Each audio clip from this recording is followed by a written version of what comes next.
4 pilar kebangsaan adalah jantung dari Indonesia. Jika jantung itu berhenti berdetak, maka bangsa ini akan kehilangan arah. Pancasila bukan sekedar teks, ia adalah jiwa. Undang-Undang Dasar 45 bukan sekedar aturan, ia adalah penuntun. Negara Kesatuan Republik Indonesia bukan sekedar bentuk, ia adalah harga mati bagi kita. Dan Bhinneka Tunggal Ika bukan sekedar semboyan, ia adalah janji suci persatuan. Namun kita harus berkata jujur, apakah nilai-nilai itu masih kita hidupkan di dalam jiwa kita? Apakah nilai-nilai itu masih kita amalkan di dalam setiap kehidupan kita, sendi-sendi kehidupan kita? Kita hidup di zaman yang penuh tantangan, informasi bergerak lebih cepat dari kebenaran, perbedaan mudah berubah menjadi perpecahan, dan kebisingan seringkali mengalahkan kebijaksanaan.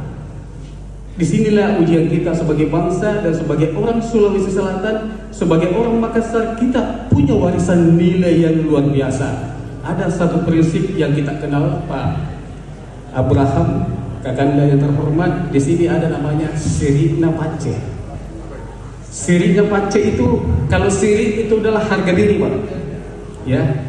Kalau Pace adalah empati, rasa kemanusiaan yang mendalam. Jadi filosofi slogan yang ada di Sulsel ini, ya memang itu wujud daripada 4 pilar kebangsaan. Ya. Kalau siri kita jaga, kita tidak akan mengkhianati bangsa. Kalau Pace kita hidupkan, kita tidak akan membiarkan saudara kita yang terpecah. Karena kita juga diajarkan si pakatau, si pakaiga, si pakalemu. Jadi memang luar biasa orang Sulawesi Selatan ini. Dan itu ada semua di dalam 4 pilar kebangsaan. Saling memanusiakan, saling mengingatkan, dan saling memuliakan. Ya. Kalau nilai ini kita pegang, maka tidak akan ada ruang bagi kebencian, tidak akan ada ruang bagi perpecahan. Saya ingin mengatakan negara Indonesia tidak akan runtuh karena perbedaan. Indonesia akan runtuh jika kita kehilangan siri sebagai bangsa dan kita kehilangan pace terhadap sesama.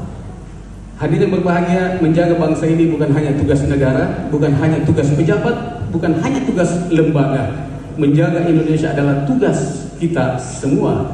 Dimulai dari hal sederhana, bagaimana kita menghargai sesama anak bangsa, bagaimana kita menjaga persatuan di lingkungan kita, dan menanamkan nilai kepada generasi muda. Karena kalau generasi muda kita kuat dalam nilai, Indonesia akan tetap berdiri tegak.